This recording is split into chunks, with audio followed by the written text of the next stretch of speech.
വളരെ വലിയ വിശ്വാസവഞ്ചനയാണ് ശ്വേതയെ കാണിച്ചിരിക്കുന്നത്. ഒരിക്കലും അത് ചെയ്യാൻ പാടില്ലായിരുന്നു. ഹായ്, നമസ്കാരം. ഞാൻ ബീന ആന്റണി. കുറച്ച് ദിവസമായിട്ട് ഞാൻ ഇങ്ങനെ ഒരു വീഡിയോ ചെയ്യണമെന്ന് ആഗ്രഹിക്കുന്നുണ്ട്. കുറച്ച് തിരക്കുകളും കാരണങ്ങളായതുകൊണ്ട് ഇപ്പം ഇത്ര നീണ്ടുപോയത്. നമുക്കെല്ലാവർക്കും അറിയാം, അമ്മയില് ഇപ്പം ഈ കുറച്ച് നാളുകളായിട്ട് നടന്നുകൊണ്ടിരിക്കുന്ന ഇഷ്യൂസൊക്കെ എല്ലാവരും വായിക്കുകയും കേൾക്കുകയൊക്കെ ചെയ്യുന്നുണ്ട്. നിങ്ങളൊക്കെ പറയുന്നുണ്ടാവും, അമ്മയിലെ കാര്യങ്ങൾക്ക് ഞങ്ങൾക്ക് എന്താണ്, ഞങ്ങളെ എങ്ങനെ ബാധിക്കുന്നു എന്ന് പബ്ലിക്കിനും ചോദിക്കാം. പക്ഷെ അമ്മ എന്നൊരു സംഘടന എന്ന് പറഞ്ഞാൽ ഞങ്ങളെയൊക്കെ സംബന്ധിച്ചിടത്തോളം, ഈ കലാകാരന്മാരെ സംബന്ധിച്ചിടത്തോളം ഞങ്ങൾ ഏറ്റവും പ്രിയപ്പെട്ടത്, ഞങ്ങൾക്ക് ഏറ്റവും ഞങ്ങളുടെ നെഞ്ചോട് ചേർത്ത് പിടിച്ചു വെച്ചിരിക്കുന്ന ഒരു സംഘടന തന്നെയാണ് എത്രയോ വർഷങ്ങളായിട്ട്. അപ്പൊ അതിലൊരു അതിന്റെ ഇടയിൽ കുറെ പ്രശ്നങ്ങൾ ഉണ്ടാവുക, അതൊരു പറയാ, എല്ലാവരും അങ്ങോട്ടും ഇങ്ങോട്ടും ഒരു ഒത്തൊരുമയില്ലാതെ പ്രശ്നങ്ങൾ ഉണ്ടാവുക എന്ന് പറയുമ്പോൾ അത് ഞങ്ങളെ നമ്മളെല്ലാവരെയും ബാധിക്കുന്ന ഒരു കാര്യമാണ്. മാനസികമായിട്ട് ഞങ്ങൾക്ക് എല്ലാവർക്കും നല്ല വിഷമത്തിലാണ്. അപ്പൊ അത് ഈ കഴിഞ്ഞ ജനറൽ ബോഡിയിൽ ഉണ്ടായ ഇഷ്യൂസ് ഒക്കെ അല്ലേ, ഞാൻ ഇനി അതൊന്നും തിരിച്ചും പറിച്ചൊന്നും പറഞ്ഞിട്ട് കാര്യമില്ല, എല്ലാവർക്കും അറിയാവുന്നതാണ്. അന്നൊരു ഇഷ്യൂ ഉണ്ട്. അപ്പൊ ഞാൻ എന്റെ ഒരു ക്ലാരിറ്റി പറയുകയാണേ, എന്റെ പ്രേക്ഷകർ, എന്നെ ഇഷ്ടപ്പെടുന്ന എന്റെ ഇതിലുള്ള ആൾക്കാരുണ്ട്. അപ്പൊ അവരൊന്നും അറിയാൻ വേണ്ടിയിട്ട് ഞാൻ എന്റെ ഒരു ഭാഗം ക്ലിയർ ചെയ്യണം. അപ്പൊ അന്ന് കുറെ ഇഷ്യൂസ് ഒക്കെ ഉണ്ടായിരുന്നു. അതിനുശേഷം ഒരു ഇന്റർവ്യൂവിൽ വന്നപ്പോൾ ഞാനോട് ചില ചോദ്യങ്ങൾ ചോദിച്ചപ്പോൾ, ഞാൻ ഇതുമായിട്ട് ബന്ധപ്പെട്ട് ചോദിച്ചപ്പോൾ ഞാൻ ഒരു കാര്യം പറഞ്ഞിരുന്നു. ശ്വേതയുടെ ആ ഇതിൽ വന്ന ആ ഒരു ഭരണസമിതിക്ക് ഒരുപാട് പിഴവുകൾ ആദ്യം സംഭവിച്ചു. അത് എപ്പോഴും എന്നും ഞാൻ പറയുന്ന കാര്യമാണ്. അവർക്ക് തമ്മിലുള്ള അവരുടെ സ്പ്ലിറ്റ് ആയിട്ട് അവർ പല പല ചേരിയായിട്ട് തിരിഞ്ഞു. ഓരോരുത്തർക്കും ഈഗോ പ്രശ്നങ്ങൾ വന്നു. ഇതൊക്കെ സംഭവിച്ചത് ഞാൻ അന്നും പറയുന്നു, ഇന്നും പറയുന്നു. പക്ഷെ അന്ന് അവരുടെ അന്നത്തെ ജനറൽ ബോഡിയിൽ അവർ സംസാരിക്കുന്നത് കേട്ടപ്പോഴൊക്കെ എന്തോ ഒരു ഇത് എനിക്ക് മനസ്സിൽ, അതിന് മുന്നേ അവിശ്വാസ പ്രമേയം വന്നപ്പോൾ ഞാനതിൽ ഒപ്പിട്ട ആളാണ്, ഇവര് നിൽക്കണ്ടെന്നൊക്കെ എനിക്ക് തോന്നിയതാണ്. പക്ഷെ അവർ സംസാരിച്ചപ്പോൾ എനിക്ക് തോന്നി അവർക്കൊരു 45 days കൊടുക്കാമെന്ന്. പക്ഷെ അതിനു വേണ്ടിയിട്ട് ഞാൻ അവിടെ സംസാരിക്കുകയും ചെയ്തിരുന്നു. പക്ഷെ പിന്നീട് എനിക്ക് മനസ്സിലായി, അതിലൊന്നും ഒരു കാര്യമില്ല. അവിടെ ഭയങ്കര പ്രശ്നങ്ങൾ നടന്ന് അങ്ങോട്ടും ഇങ്ങോട്ടും ഒരുപാട് വാക്ക് തർക്കങ്ങളും എല്ലാം കഴിഞ്ഞിട്ട് അവസാനത്തെ തീരുമാനത്തിൽ ഇവര് രാജിവെക്കുകയാണ്. ഈ 17 അംഗങ്ങളുള്ള ആ ഒരു സമിതി രാജിവെച്ചു എന്ന് പറഞ്ഞ് പുറത്തിറങ്ങി പോകുന്നു. പുറത്തു വന്ന് മാധ്യമങ്ങളെ കാണുന്നു. ശ്വേത പറയുന്നു, ശ്വേത പ്രസിഡന്റ് സ്ഥാനവും രാജിവെക്കുന്നു. അമ്മയിൽ നിന്ന് പോകരുതെന്ന് ഞങ്ങളെല്ലാവരും ഒന്ന് പറഞ്ഞു. ശ്വേത ആ ഒരു തീരുമാനം ഇപ്പൊ എടുക്കല്ലേ എന്നൊക്കെ പറഞ്ഞിരുന്നു. പക്ഷെ അതൊന്നും കേട്ടില്ല. പുള്ളിക്കാരിയുടെ ഇഷ്ടം പറഞ്ഞു, അതങ്ങനെ കഴിഞ്ഞു. എന്നിട്ട് ഇപ്പോ ഈ 2 ദിവസമായിട്ട് നടന്നുകൊണ്ടിരിക്കുന്ന ഒരു കാര്യത്തെക്കുറിച്ച് സംസാരിക്കാനാണ് ഞാൻ വന്നത്. ശ്വേതയും പിഷാരടിയും തമ്മിലുള്ള, പിഷാരടി ഈ ഒരു പ്രശ്നങ്ങൾ സോൾവ് ചെയ്യാൻ വേണ്ടിയിട്ട് നമ്മുടെ കൂടെ നിന്ന ആളാണ്. ഇപ്പൊ നല്ലൊരു പൊസിഷനിൽ, ഏറ്റവും നല്ല ജനപിന്തുണയോടെ ഒരു MLA ആയിട്ട് വന്ന ആളാണ് പിഷാരടി. ഞങ്ങൾക്ക് ഒരുപാട് അഭിമാനമുണ്ട് പിഷാരടിയുടെ കാര്യത്തിൽ. ആ പിഷാരടി നമ്മുടെ ഈ അമ്മയുടെ ക്രൈസിസിൽ ഹെൽപ്പ് ചെയ്യാൻ വന്ന ഒരാളാണ്. ആ ആള് ശ്വേതയോട് ഏറ്റവും അടുപ്പമുള്ള 2 സുഹൃത്തുക്കളാണ് അവർ തമ്മിലുള്ള സംസാരം ഇങ്ങനെ പുറത്തേക്ക് എടുത്തിട്ട്, പിഷാരടിയെ പോലെ ഇത്ര ഇതിൽ നിൽക്കുന്ന ഒരു വ്യക്തിയെ ഇതുപോലെ വേദനിപ്പിച്ചതിലും ഇതുപോലെ മോശമാക്കിയതിലും ഞാൻ എന്റെ ദുഃഖം രേഖപ്പെടുത്താണ്. അത് വളരെ മോശമായി പോയി എന്ന് തന്നെ ഞാൻ പറയണം. ഒരിക്കലും വളരെ വലിയ വിശ്വാസവഞ്ചനയാണ് ശ്വേതയെ കാണിച്ചിരിക്കുന്നത്. ഒരിക്കലും അത് ചെയ്യാൻ പാടില്ലായിരുന്നു. കാരണം അവര് തമ്മിൽ എത്രയോ ആത്മബന്ധമുള്ള ആൾക്കാരാണ്. പിഷാരടി ജയിച്ചപ്പോ പിഷാരടി ഉമ്മ വയ്ക്കുന്ന ഒരു ഇതാണ് പുറത്തുവിട്ട് ആ ഒരു സന്തോഷം പ്രകടിപ്പിച്ചത്. അത്രയും അവർ ആത്മബന്ധമുള്ള ആൾക്കാരാണ് അവരൊക്കെ. ആ ഒരു ഇതെടുത്ത് പുറത്തിട്ടപ്പോ ശ്വേത ഒരു കാര്യം ആലോചിക്കണ്ടേ, ആ മനുഷ്യനെ അത് എത്രമാത്രം ബാധിക്കും. ഇത്രയും പൊളിറ്റിക്കലി ഇത്രയും വലിയൊരു ഇമേജിൽ നിൽക്കുന്ന ഒരു മനുഷ്യനെ എന്തുമാത്രം മോശം രീതിയിലാണ് ഇപ്പോൾ മറ്റുള്ള പാർട്ടിയിലുള്ളവരും ആൾക്കാരും പറയുന്നത്. ആ ഒരു അവസ്ഥയിലേക്ക് ഒരിക്കലും പിഷാരടിയെ ആക്കാൻ പാടില്ലായിരുന്നു ശ്വേത. ഞാൻ അതിൽ ശക്തമായിട്ട് ശ്വേതയോട് പ്രതിഷേധിക്കുന്നു. അതോടൊപ്പം ഈ ലാസ്റ്റ് നിമിഷത്തിൽ പിന്നെ വന്നിട്ട് ശ്വേത പറയുന്നു, ഞാൻ രാജിവെച്ചിട്ടില്ല, ഞങ്ങളുടെ ഭരണസമിതി ഇനിയും തുടരൂ എന്നൊക്കെ പറയുന്നതിൽ യാതൊരു അർത്ഥമില്ല ശ്വേത.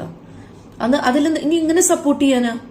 നിങ്ങൾ ഇങ്ങനെയൊക്കെ ചെയ്യുമ്പോൾ നിങ്ങളിലുള്ള വിശ്വാസം പിന്നെയും പോവുമല്ലേ? ശ്വേത ഇപ്പൊ ഈ ചെയ്തത്, പിന്നെ നമ്മള് നിങ്ങളുടെ ഭരണസമിതി ഇരിക്കുമ്പോൾ ഓരോ സംഭവങ്ങൾ പുറത്തു പോയതിനെ കുറിച്ചൊക്കെ നമ്മൾ അന്നേ നിങ്ങൾക്ക് അവിടെയാണ് നിങ്ങളുടെ പരാജയം സംഭവിച്ചത്. നിങ്ങൾ സംഭവിച്ച കാര്യങ്ങൾ വെളിയിലേക്ക് വരുന്നത്. ഇപ്പൊ ശ്വേത തന്നെയല്ലേ ഇപ്പൊ ചെയ്തിരിക്കുന്നത്. അതിനെന്ത് ന്യായമാണ് ശ്വേതയ്ക്ക് പറയാനുള്ളത്? അപ്പൊ എനിക്ക് വളരെ അതിനുള്ള ഒരു എതിർപ്പ് ഞാൻ എന്റെ പേഴ്സണൽ എതിർപ്പ് ഞാൻ പ്രകടിപ്പിക്കുകയാണ്. ആ ചെയ്തതിനോട് എനിക്ക് ഒരിക്കലും ശ്വേതയോട് യോജിക്കാൻ കഴിയില്ല. പിഷാരടിയോട് ചെയ്തത് വലിയൊരു തെറ്റായിപ്പോയി. പിന്നെ ഈ ഒരു സംഭവത്തിലും എന്തായാലും എല്ലാവരും വളരെയധികം വേദനയോടെ നോക്കിക്കാണുന്നു ഇനി അമ്മയുടെ പോക്ക് എങ്ങോട്ടാണെന്ന്. അമ്മ എന്ന സംഘടനയെ നമുക്ക് മുന്നോട്ട് കൊണ്ടുപോകാനും നയിക്കാനും ശക്തമായിട്ടുള്ള നമ്മുടെ മമ്മൂക്കയും ലാലേട്ടനും സുരേഷ് ഏട്ടനും ഒക്കെ മുൻപന്തിയിലേക്ക് ഇറങ്ങണം. ഇത് ഞങ്ങളുടെ ഹംബിൾ റിക്വസ്റ്റ് ആണ്. നമ്മളുടെ അമ്മയെ രക്ഷിക്കാൻ നിങ്ങളൊക്കെ തന്നെ മുന്നിലുണ്ടാവണം. Thank you. ഞാൻ ക്രൗൺ പ്ലാസയില്. Crown Plaza. എന്താ പരിപാടി? ഞാനിവിടെ എന്റെ ഹസ്ബൻഡ് ഇന്ന് വൈകുന്നേരം വരും. അപ്പൊ ഞാന് ഇവിടെ വന്നാ.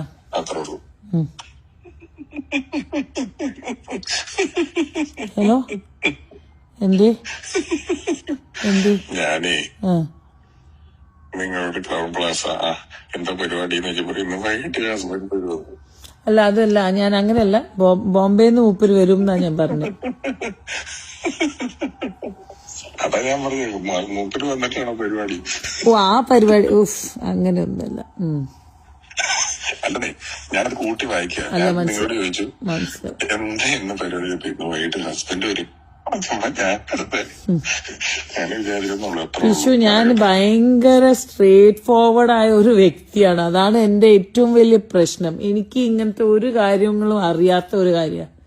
അതാണ്. അല്ല, ഹസ്ബൻഡ് വന്ന് പോട്ടല്ല. You just push, I want you people to give me the. ശരി, ഓക്കെ. പിന്നെ എവിടുന്നാണ് ഈ BJPന്റെ ഒരു ഇത്? സത്യം പറഞ്ഞ ആദ്യമായിട്ട് നിങ്ങൾ എന്നോട് ആ ദിവസം നമ്മളുടെ തിരുവല്ല പ്രോഗ്രാമിൽ പറഞ്ഞപ്പോ ഞാൻ ഓർമ്മല്ലേ നിങ്ങൾ പറഞ്ഞത്? അന്ന് ഞാൻ പറഞ്ഞതാണ്, പിഷു ഞാൻ BJP ഒന്നും അല്ല. ഇത് എവിടുന്നാണ് ഈ BJP വന്ന്? ഇപ്പൊ ഞാൻ പറയാ, കോൺഗ്രസിലെങ്കിൽ എന്നെ മിനിസ്റ്റർ ബാബുരാജിനോട് ഞാൻ ചോദിച്ചത്, ഞാൻ ബാബുരാജിനോട് ചോദിച്ചു, നിങ്ങൾ എന്തിനാണ് അവര് BJPക്ക് ആളെ കൊടുക്കുന്നു എന്ന് പറഞ്ഞത്? ഇപ്പൊ ബാബുരാജ് എന്നോട് പറഞ്ഞു, ഞാൻ അങ്ങനെ പറഞ്ഞിട്ടില്ല. ഞാൻ ചോദിച്ചു, അങ്ങനെ പറഞ്ഞോ? വീഡിയോ അയച്ചുതരാം. അങ്ങനെ ആരോപണമുണ്ടല്ലോ ആണ് ഞാൻ പറഞ്ഞത്. ഞാൻ 1 കോടി എടുത്തിട്ടുണ്ട് കാൻഡിഡേറ്റ്സ് കൊടുക്കാൻ വേണ്ടി എന്ന് നിങ്ങൾക്കെതിരെ ആരോപണം ഉണ്ടെന്ന് പുള്ളി പറഞ്ഞു എന്നാ പുള്ളി പറയുന്നത്. ആരോപണം പറഞ്ഞാൽ എന്ത് പറഞ്ഞ? അങ്ങനത്തെ ഒരു കാര്യം പറയണെങ്കിൽ പൊതുവേദിയിൽ അങ്ങനെ പറയണമെങ്കിൽ അത് പ്രൂഫ് ഇല്ലാതെ, ഞാൻ അതാ പറഞ്ഞ, I will see you in the court. ഞാൻ പറഞ്ഞ അന്ന് ഞാൻ ജനറൽ ബോഡി ആരോപണം പറയാൻ പ്രൂഫ് വേണ്ട. നമ്മുടെ ലോയിൽ ആരോപണം പറയാൻ പ്രൂഫ് വേണ്ട. നോ. പക്ഷെ ആള് എന്നെ പേഴ്സണലി പറയണതും പൊതുവേദിയിലും പറയണതും, പൊതുവേദിയിൽ പറയാനും പ്രൂഫ് വേണ്ട. അതെ, ഓക്കെ, ഫൈൻ. അല്ലെങ്കിൽ ഇപ്പോ വിഴിഞ്ഞം തുറമുഖത്തിൽ ഉമ്മൻചാണ്ടിക്ക് 6000 കോടിയുടെ അഴിമതി ഉണ്ട് എന്ന് പിണറായി വിജയൻ പറഞ്ഞു. പൊതുവായിട്ട് പത്രസമ്മേളനം വിളിച്ച് പറയാണ്. ഇതൊരു ആരോപണമാണ്. ആരോപണത്തിന് പ്രൂഫ് വേണ്ട. നമ്മുടെ കോൺസ്റ്റിറ്റ്യൂഷനിൽ ഇത് ഉമ്മൻചാണ്ടി 6000 കോടി പറ്റിച്ചു, മറ്റേത് നമ്മൾ എന്ത് സാധനം ചെയ്താലും അവര് മുഴുവൻ അഴിമതിയാണ്, പൊളിറ്റിക്സിൽ അങ്ങനെ പറയുമല്ലോ. അപ്പൊ ആ നിയമം വെച്ചിട്ട് നമ്മൾക്ക് ഒരാൾക്കെതിരെ ഒരു ആരോപണം ഉന്നയിക്കാൻ പ്രൂഫ് വേണ്ട. ആരോപണം തെളിയിക്കാനാണ് പ്രൂഫ് വേണ്ടത്. നിങ്ങൾ തെളിയിച്ചോ, ഞാൻ മേടിച്ചിട്ടുണ്ടെങ്കിൽ തെളിയിച്ചോളൂ. അല്ല, അത് ഞാൻ പറഞ്ഞു, I see you in the court. അതന്നെ ഞാൻ പറഞ്ഞു, തെളിയിച്ചോട്ടെ, ആള് തെളിയിക്കട്ടെ. അതേ നമുക്ക് ചെയ്യാൻ പറ്റുള്ളൂ. അപ്പൊ ബാബുരാജിന്റെ വാദം, ബാബുരാജ് എന്നോട് പറഞ്ഞു, എനിക്കെതിരെ ഒന്നുമില്ല, ഞാൻ ആരോപണം പറഞ്ഞിട്ടുള്ളൂ. അത് കഴിഞ്ഞ് മൂപ്പര് ടിനി ടോമിനോട് പറഞ്ഞു, ഇത് ശ്വേത മേനനല്ല നമ്മളുടെ ഉന്നമായിരുന്നത്, നമ്മളുടെ ഉന്നമായിരുന്നു കുക്കു. എവിടെങ്കിലും കുക്കു എന്ന വ്യക്തിനെ ഇവരാരെങ്കിലും, I doubt and I seriously believe that she was part of the crime to sabotage our committee. അത് ഞാനല്ല, ജോയേട്ടനോട് ചോദിച്ചോളൂ, നമ്മളുടെ കമ്മിറ്റി മെമ്പേഴ്സിനോട് തന്നെ ചോദിച്ചോളൂ. ടുഡേ ഐ എം ടെലിംഗ്, ഞാൻ വിചാരിച്ച പോലെ ഒന്നും പെർഫോം ചെയ്യാത്ത ഒരാളാണ്. അല്ല, അത് പെർഫോമൻസ് അല്ല ഞാൻ പറഞ്ഞു.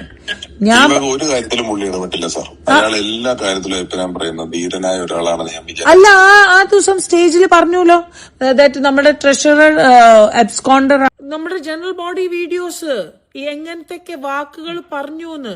ഒരു സ്ത്രീ തനിച്ചൊരു സ്റ്റേജിൽ 6-7 മണിക്കൂർ ഈ മറ്റേ നമ്മളെ അശ്ലീല വാക്കുകൾ ബാബുരാജ്, ഇടവേള ബാബുവും സിദ്ദിഖയും മറ്റേ സുരേഷ് കൃഷ്ണയും മറ്റേ സാദിക്ക, പിന്നെ ഞാൻ പറഞ്ഞുതരാം അപ്പ ഹാജ, പിന്നെ മജീദ് ക, പിന്നെ ആരാണ് മാല പാർവതി, മായ വിശ്വനാഥ്, എല്ലാരും പറയണ കാര്യങ്ങളെല്ലാം അത്ര ക്ലിയർ ആയ ഓഡിയോസും വീഡിയോസും ഉണ്ട് എന്റെ അടുത്ത്. അവർ എന്ത് പറയും അറിയാമോ? നിങ്ങൾ ആദ്യം പറയോ ഞങ്ങൾക്ക് കണക്ക് അവതരിപ്പിച്ചില്ല, ഞങ്ങൾ സ്റ്റാർട്ടിങ് അല്ലല്ല മീറ്റിംഗ് തുടങ്ങണേന് മുമ്പ് തന്നെ ബാബുരാജേട്ടൻ തുടങ്ങി. മീറ്റിംഗ് തുടങ്ങണേന് മുമ്പേ അതൊന്ന് ഞാൻ പറഞ്ഞു ഹലോ നമസ്കാരം എന്ന് പറഞ്ഞപ്പോ അതൊക്കെ ഒന്നുമില്ല, ഇത് ആവശ്യമായത് നമുക്ക് ഇതിനൊന്നും നമ്മള് ജനറൽ ബോഡി അംഗീകരിക്കൂല. ആദ്യം തന്നെ തുടങ്ങി. പിന്നെ ബാബുരാജേട്ടന്റെ ഓരോ വാക്കുകള്, സിദ്ദിഖാന്റെ ഓരോരോ വാക്കുകള്, വിഷു വേറെ ഏത് സ്ത്രീ ആണെങ്കിലും മനസ്സിലായോ അത്ര നേരം നിൽക്കൂല. എനിക്ക് തൊലിക്കട്ടിയൊന്നുമില്ല, പക്ഷെ ഞാൻ എന്റെ കമ്മിറ്റീന് വേണ്ടിയിട്ട് അവിടെ നിന്നത്. അമ്മ അസോസിയേഷൻ എന്ന് നമ്മളല്ലേ കുറച്ച് ആൾക്കാർ, ഇതൊന്നും അറിയാത്ത ആൾക്കാരാണ്. എത്ര മെമ്പേഴ്സ് എന്നെ വിളിച്ചു അറിയോ? ഞാൻ ഈ ടിനിക്ക് വേണ്ടി അൻസിബയോടും ടിനിയുടെ വക്കീലിനോടും ടിനിയോടും സംസാരിച്ച സമയം ഉണ്ടായിരുന്നെങ്കിൽ എന്റെ ജീവിതം നന്നായേനെ. അപ്പൊ ഞാനൊരു ഉദാഹരണം പറയാം. അൻസിബയും ടിനിയും തമ്മിലുള്ള വഴക്കിൽ ബാക്കി എല്ലാ കേസുണ്ടായിട്ടും അൻസിബ ഫൈറ്റ് ഇല്ല കേസ്. എന്നിട്ട് ഈ ഒരൊറ്റ കാര്യം ഞാൻ പറഞ്ഞു എന്നൊരൊറ്റ കാര്യം കൊണ്ട് അൻസിബ ഫയൽ ചെയ്തില്ല. അവസാനം നാളെ കോടതിയിൽ ഹാജരാകണമെന്നുള്ള ദിവസമായി വക്കീല്. കേൾക്കുന്നുണ്ടോ?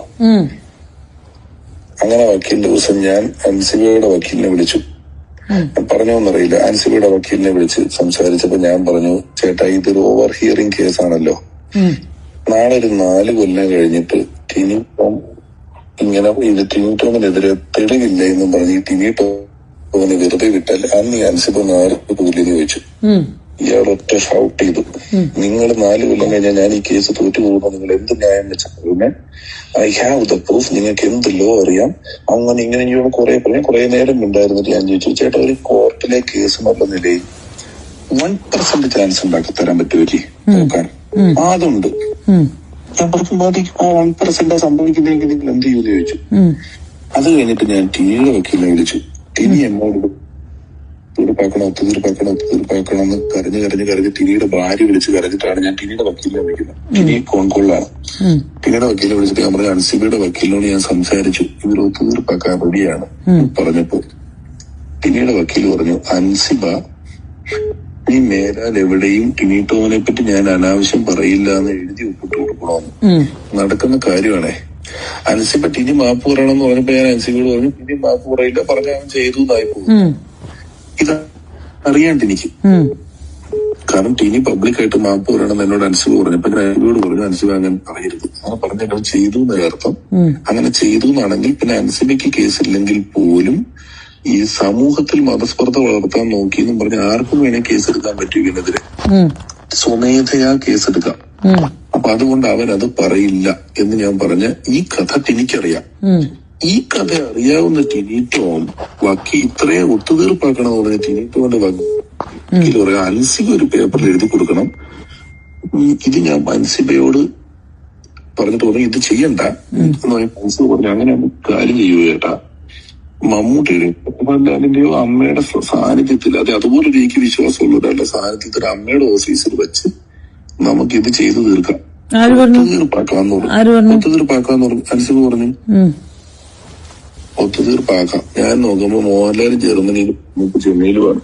2 ദിവസം ആകാന്നൊക്കെ പറഞ്ഞു കഴിയുമ്പോഴത്തേക്ക് മിനിഞ്ഞാന്ന് വീണ്ടും ടൈമായി. കോടതി വിളിക്കുമല്ലോ ദിവസങ്ങളിൽ, ഫയൽ ചെയ്തിട്ടേക്കുമല്ലേ. അൻസിബ ഇന്നലെ കൊണ്ടുപോയി അതും കൂടെ കേസാക്കി. ടിനി എന്നെ വിളിച്ചിട്ട് പറഞ്ഞു, അതെന്താ നിങ്ങൾ അന്ന് പറഞ്ഞിട്ട് കൊണ്ടുപോയി? ഞാൻ പറഞ്ഞു, തിരിച്ചിട്ട് അന്ന് ഞാനത് എങ്ങനെയെങ്കിലും തീർക്കാൻ പോകുമ്പോ നിങ്ങളുടെ വക്കീലാണോ പറഞ്ഞ അൻസിബ എഴുതി ഒപ്പിട്ട് തന്നോന്ന്? എവിടെയെങ്കിലും കൊണ്ടൊരു പേപ്പറിൽ ഞങ്ങൾക്ക് രണ്ടിനും അങ്ങോട്ടും ഇങ്ങോട്ടും പരാതിയില്ല എന്ന് ഒപ്പിടുന്നതിന് പകരം ഈ വക്കീലന്മാർക്ക് സെലിബ്രിറ്റി കേസ് കിട്ടിയത് അവര് വിടില്ല, ആഘോഷിക്കും. ഇത് പറഞ്ഞു. ഞാൻ ചോദിക്കട്ടെ, നിങ്ങളൊരു മാന്യത കൊണ്ടും സന്തോഷം കൊണ്ടും നിങ്ങൾ ടിനിയെ പബ്ലിക്കായിട്ട് സപ്പോർട്ട് ചെയ്ത ആളാണ്. ആര്? നിങ്ങള് എപ്പോ നിങ്ങൾ ഏതോ പറഞ്ഞിട്ടില്ലേ? ഇല്ല. അപ്പൊ ഇത് നീന കുറുപ്പ് ഇറക്കിയ ഒരു നീന കുറുപ്പ് ഇറക്കിയതാ. ഒരു കാരണവശാലും ഞാൻ ടിനി ടോമിനെ എതിരായിട്ടോ സപ്പോർട്ട് ചെയ്തിട്ടോ ഒന്നും പറഞ്ഞിട്ടില്ല. ടിനി ടോം എന്റെ വിഷയമേ അല്ല. അപ്പൊ എനിക്ക് വേണ്ടല്ലോ. അല്ല, അപ്പോ ഞാൻ പറയാം, ഞാനിത് ഒരു വശത്താണ് തീർത്തത്. ഞാനൊരു വശത്തുനിന്ന് ഷമീത്തിനെ വിളിച്ചു. ലക്ഷ്മി പ്രിയ ഇന്നലെ എന്നെ വിളിച്ചിട്ട് എന്ന് പറഞ്ഞ പെണ്ണിന്റെ കൂട്ടത്തിൽ ദുബായി പോയ കഥയും മറ്റേതും മറിച്ചത് കേട്ട് ഞാൻ ആത്മഹത്യക്ക് ശ്രമിക്കാൻ പോയെന്നും പറഞ്ഞ് ലക്ഷ്മി പ്രിയ നിൽക്കുന്നു. അൻസിബ സംസാരിക്കുമ്പോൾ ഞാൻ ഇതെല്ലാം ഒരു സൈഡിൽ കൂടെ നീക്കി പിടിക്കുന്നുണ്ട്. ഇതിന്റെ എല്ലാം വെച്ച് എന്റെ ഒരു അനുഭവം വെച്ചിട്ട്